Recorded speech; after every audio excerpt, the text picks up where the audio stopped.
राम राम जी। मैं कशिश तिवारी आपने कहानी सुनाने आई हूँ। कहानी है सुखू और दुखूरी। सुनोला तो चलो शुरू करा। एक आदमी की 2 पत्नियां थी। दोनों पत्नियों की एक एक बेटी थी। बड़ी पत्नी की बेटी का नाम था दुखू और छोटी पत्नी की बेटी का नाम था सुखू। मगर वो आदमी अपनी छोटी बीवी और उसकी बेटी को अधिक चाहता था। दोनों ही बेटियां अपनी अपनी मां पर गई थी। दुखू जितनी कामगर और स्नेही थी, सुखू उतनी ही आलसी और झगड़ालू। एक बार वो आदमी बीमार पड़ा। बहुत दवा दारू कराई पर बच ना सका। उसके मरते ही छोटी पत्नी ने दुखू और उसकी मां को धक्के देकर घर से निकाल दिया। असहाय दुखू और उसकी मां गांव के बाहर एक उजाड़ सी झोपड़ी में रहने लगी और सूत काट कर अपना गुजर बसर करने लगी। एक दिन दुखू झोपड़ी के बाहर बैठी सूत काट रही थी कि तभी तेज हवा चली और उसका रुई का गाला हवा में उड़ गया। दुखू उसे पकड़ने के लिए उसके पीछे भागी मगर गाला हाथ ना लगा। दुखू हताश हो रोने लगी। तभी उसे हवा में से एक आवाज सुनाई दी, रो नहीं दुखू, मेरे साथ चलो, मैं तुम्हें बहुत सी रुई दूंगी। ये सुनते ही दुखू हवा के संग चल दी। कुछ कदम आगे बढ़ी तो उसे एक गाय मिली। गाय ने दुखू को रोका और कहा, बिटिया देखो ना, मेरा अड़ान गोबर से कैसे अटा पड़ा है, जरा इसे साफ कर दो। दुखू ने तुरंत 1-2 पौधों की झाड़ू बनाई और कुएं से पानी लाकर अड़ान साफ कर दिया और फिर से चल दी हवा के संग। कुछ दूर आगे बढ़ते ही उसे एक केले का पेड़ दिखाई दिया। केले के पेड़ ने कहा, दुखू देखो ना, ये लताएं मुझ पर कैसे लदी पड़ी, इनके बोझ से मैं झुका जा रहा हूँ। दिन रात झुके झुके पोर पोर दुखता है, जरा इन्हें हटा दो। दुखू ने तुरंत केले के पेड़ पर से सारी लताएं हटा दी और फिर से चल दी हवा के संग। कुछ दूर आगे बढ़ते ही उसे एक घोड़ा मिला। घोड़े ने कहा, बिटिया काहे की जल्दी है तुम्हें, अरे जरा रुको, देखो इस काठी और लगाम से मुझे जख्म हो गए हैं, ना झुक पा रहा हूँ ना ही कुछ खा पा रहा हूँ, मेरी मदद कर दो। दुखू ने तुरंत घोड़े की काठी और लगाम खोल दी और फिर से चल दी हवा के संग। आगे बढ़कर हवा ने दुखू से कहा, ये महल देख रही हो, इसमें चांद की बूढ़ी माँ रहती है, जाओ वो तुम्हें बहुत सी रुई दे देंगी। इतना कहकर हवा चल दी। दुखू कुछ देर सकुचाते हुए महल के बाहर ही खड़ी रही, डरती सहमती। थोड़ी देर बाद हिम्मत बंधाती हुई उसने अपने कदम आगे बढ़ाए और अंदर जाकर देखने लगी। उसने सारे कमरे देखे मगर वहां तो उसे एक चूहा तक नजर ना आया। फिर एक कमरे में से उसे कुछ आहट सुनाई पड़ी तो उसने धीरे से खटखटाया तो अंदर से आवाज आई, भीतर आ जाओ। जब दुखू भीतर गई तो वहां एक बूढ़ी माँ बैठी थी। वो ऐसे दीप दीप जगमगा रही थी जैसे मानो चांद की रोशनी उसके ऊपर ही पड़ रही हो। दुखू ने बूढ़ी माँ से कहा, माई हवा मेरी रुई उड़ा ले गई, अब मैं सूत नहीं काटूंगी तो मेरा घर कैसे चलेगा, इसलिए मुझे थोड़ी सी रुई दे दीजिए। बूढ़ी माँ ने दुखू से कहा, दुखी ना हो बेटी, मैं तुम्हें उससे भी योग्य चीजें दूंगी, लेकिन यदि तुम योग्य हुई तो। ये कहकर बूढ़ी माँ ने खिड़की से इशारा करते हुए दुखू को कहा कि देख वो तालाब देख रही हो, उसमें जाओ और 2 बार डुबकी लगा कर आओ, लेकिन हाँ केवल 2 बार, 3 बार नहीं। दुखू तुरंत तालाब की ओर गई और 2 बार डुबकी लगाने लगी। पहली बार डुबकी लगाई तो जैसे वो निखर गई, उसका रूप सौंदर्य, उसे खुद पर विश्वास ही नहीं हो रहा था। उसने दूसरी बार डुबकी लगाई तो गहनों से लद गई, मलमल की साड़ी, गहने, जवाहरात, उसे तो इन सब पे भरोसा ही नहीं हुआ। वो भागकर बूढ़ी माँ के पास गई और बोली, ये क्या बूढ़ी माँ? तो बूढ़ी माँ ने कहा, ठहर बिटिया, मेरे पास तेरे लिए और कुछ भी है। और उसने संदूकचियां दी। वहां 3 संदूकचियां दी, दूसरी पहली से बड़ी और तीसरी दूसरी से बड़ी। बूढ़ी माँ ने दुखू को एक संदूकची लेने को कहा।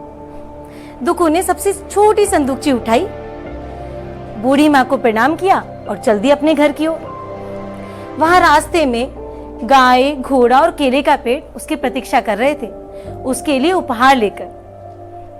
वो सारे उपहार लेकर दुखू अपने घर की ओर चल दी। यहाँ इन सबसे अनजान दुखू की माँ परेशान थी कि आखिर उसकी बेटी कहाँ चली गई। और इस परेशानी में उसने खाट पकड़ ली। तभी उसे दुखू की आवाज सुनाई दी, माँ देखो मैं आ गई। आवाज सुन दुखू की माँ भाग कर गई, मगर ये क्या, दुखू को ऐसे देख माँ की तो बोली ही गायब हो गई। थोड़ी देर बाद संभलने के बाद जब माँ की बोली फूटी तो उसने पूछा, बिटिया ये सब कहाँ से, ये सब कैसे, क्या हुआ? तो दुखू ने माँ को बूढ़ी माँ, गाय, केले का पेड़ और घोड़े की एक एक बात बता डाली और कहा, यही नहीं माँ, देखो बूढ़ी माँ ने ये संदूकची भी दी है। दुखू की माँ ने सोचा इस संदूकची में भी हीरे, पन्ने, सोने, जवाहरात होंगे, तो उन्होंने आहिस्ता से धीरे से वो संदूकची खोली, मगर ये क्या, उसमें से तो एक नौजवान सुंदर सा लड़का निकला और उस लड़के ने बिना एक भी शब्द व्यर्थ गवाए तुरंत कहा, मुझे तुमसे शादी करने के लिए भेजा गया है। बस पूरे गांव में न्योते बांटे गए, धूम धड़ाका हुआ और विवाह संपन्न हुआ। इस विवाह में पूरा गांव शामिल हुआ था, केवल 2 लोगों की। जी हाँ, सुखू और उसकी माँ। दुखू की माँ एक भली औरत थी। अपने सौत और सुखू के लिए उसके मन में कोई दुर्भावना नहीं थी।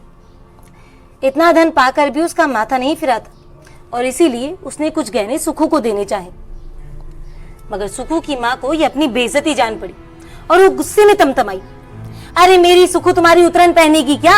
हाँ, मेरी सुखू कोई गहनों के लिए मरी नहीं जाती। अरे उसकी किस्मत में गहने होते तो उसका बाप ही क्यों मरता? और वैसे भी मेरी सुखू बहुत सुंदर है, सुंदर लड़कियों को गहने नहीं चाहिए होते, वो तो उल्लू जैसी भौंडे चेहरे वाली लड़कियों को चाहिए होते हैं सुंदर दिखने के लिए, सुंदर गहने, रेशमी वस्त्र। मगर इतने गुस्से में भी वो ये पता लगाना नहीं भूली कि दुखू का भाग्य कैसे बदला। और दुखू को चांद की मां से मिलने तक का सारा राज जानने के बाद उसने सोचा, मैं इसे दिखाऊंगी। अरे ये अपनी बेटी का भाग्य मेरे माथे मरना चाहती है। मेरी सुखू के पास दुखू से 100 गुना ज्यादा गहने होंगे। उसने सुखू को चरखा ला दिया और सूत काटने बैठा दिया। हवा तेज चल रही थी। उसने सुखू को समझाया, देख लाडली, हवा तेरी रुई उड़ा कर ले जाएगी, तो तू खूब रोना, चीखना, चिल्लाना और तब तक रोती रहना जब तक हवा तुझे अपने साथ न ले जाए। ध्यान रखना, रास्ते में जो भी मिले उन सबसे अच्छा बर्ताव करना और हवा के साथ तब तक चलती जाना जब तक तू चांद की मां तक ना पहुंच जाए। समझी मेरी लाडो? इस पर सुखू ने कहा, हाँ हाँ माँ, तुमने जैसा कहा है मैं वैसा ही कहूंगी, और कहकर सूत काटने बैठ गई। जैसी की आशा थी, हवा उसकी रुई उड़ा ले गई। रुई के उड़ते ही सुखू ऐसे रोने और चिल्लाने लगी मानो कोई मर गया। उसे रोता देख हवा ने कहा, रो मत सुखू, कोई रुई की गाली के लिए भी ऐसे रोता है? तुम मेरे साथ चलो, मैं तुम्हें बहुत सी रुई दूंगी। सुखू तुरंत हवा के साथ चल दी, ठीक वैसे ही जैसे दुखू गई थी। सुखू को भी रास्ते में गाय, केले का पेड़ और घोड़ा मिले। उन सब ने सुखू से मदद के लिए कहा, मगर सुखू अपनी माँ की बात भूलकर अकड़ती हुई चिल्लाई, अरे मैं कोई ठाली नहीं बैठी हूँ जो तुम्हारा काम करूंगी, मैं चांद की माँ से मिलने जा रही हूँ। ये कहती हुई वो हवा के साथ आगे बढ़ गई। महल काफी दूर था। महल तक पहुंचते पहुंचते थकान से सुखू चूर हो चुकी थी। वो गुस्से में तमतमाती हुई सीधा कमरे में घुसी और चिल्लाई, हवा मेरी रुई ले गई, मुझे जल्दी से रुई दे दो, नहीं तो मैं सब कुछ तोड़ फोड़ दूंगी, जल्दी करो। ये सुन बूढ़ी माँ धीमे से बोली, मैं तुझे रुई से भी बहुत ज्यादा दूंगी। वो खिड़की के बाहर जो तालाब देख रही है ना, जा उसमें जाकर डुबकी लगा, लेकिन हाँ 2 ही डुबकी लगाना, उससे ज्यादा नहीं, नहीं तो तू पछताएगी। सुखू भागकर तालाब की ओर गई और डुबकी लगा दी। पहली डुबकी लगाते ही वो सुंदर हो गई और दूसरी डुबकी लगाते ही रेशम और गहनों से लद गई। खुद को ऐसा देखकर वो खुशी से पागल हो गई और वो सोचने लगी कि अगर मैं तीसरी बार डुबकी लगाऊं तो मुझे दुखू से ज्यादा मिलेगा, लेकिन बुढ़िया नहीं चाहती कि मुझे उससे ज्यादा मिले। मैं तो तीसरी बार भी डुबकी लगाऊंगी। और ये कहकर उसने तीसरी बार डुबकी लगा दी। लेकिन ये क्या, जब तीसरी बार डुबकी लगाकर वो पानी से बाहर निकली तो उसके होश उड़ गए। उसकी नाक हाथी की सूंड जैसी लंबी हो गई थी और शरीर पर फोड़े हो गए थे। वो गुस्से में तिल मिलाती हुई वापस अंदर भागी और चिल्लाई, तुमने ये क्या कर दिया? तुमने ये जानबूझकर किया ना? देखो मेरा क्या हाल हो गया है। इस पर बूढ़ी माँ बोली, मैंने तुमसे 2 बार डुबकी लगाने को कहा था, लेकिन तुमने उससे ज्यादा लगाई। मेरा कहा ना मानने का फल है ये। खैर छोड़ो, मैं तुम्हें इसके अलावा भी कुछ देती हूँ। ये कहते हुए बूढ़ी माँ ने 3 संदूकचियां उसके सामने रख दी। दूसरी पहली से बड़ी और तीसरी दूसरी से बड़ी। सुखू की आंखें तो सबसे बड़ी संदूकची पर मानो चिपक ही गई थी। उसने तुरंत सबसे बड़ी संदूकची उठाई और घर की ओर चल दी। घर के अहाते में माँ चक्कर काट रही थी कि आखिर सुखू अभी तक आई क्यों नहीं। वो बेचैन थी। अरे कहाँ रह गई ये सुखू? कब आएगी और कब मैं वो गहने देखूंगी? कब मेरी आंखें ठंडी होंगी? तभी अचानक सुखू की आवाज आई, माँ। सुखू की आवाज सुन माँ तुरंत भाग कर गई। मगर ये क्या? सुखू को देख मानो उसे ऐसा लगा जैसे मुझे मौत क्यों नहीं आ गई हो। वो गुस्से में चिल्लाई, अरे सुखू ये तूने क्या किया? क्यों? ये कैसे हुआ? तब सुखू बोली, अरे माँ देखो, बूढ़ी माँ ने मुझे संदूकची दी है। मैंने सबसे बड़ी संदूकची लेकर आई हूँ, देखो इसे। माँ ने सोचा इसमें जरूर बहुत सारे सोना, गहने, जवाहरात ये सब कुछ होंगे। अरे इसी से जो बुढ़िया ने मेरी बेटी के साथ किया है उसका खामियाजा देना चाहती। ये सोचकर उसने जैसे ही संदूकची का दरवाजा खोला, ये क्या, उसमें से एक काला सांप निकला और वो फुफकारता हुआ सीधे सुखू को निगल गया। ये देख सुखू की मां पागल हो गई। तो ये थी कहानी सुखू और दुखू, जहां दुखू ने अपने अच्छे कर्मों से सुख पाए और वहीं सुखू ने अपने लालच में जीवन त्याग दिया। तो ऐसे ही लोक कथा के साथ हम फिर मिलेंगे। तब तक के लिए नमस्कार।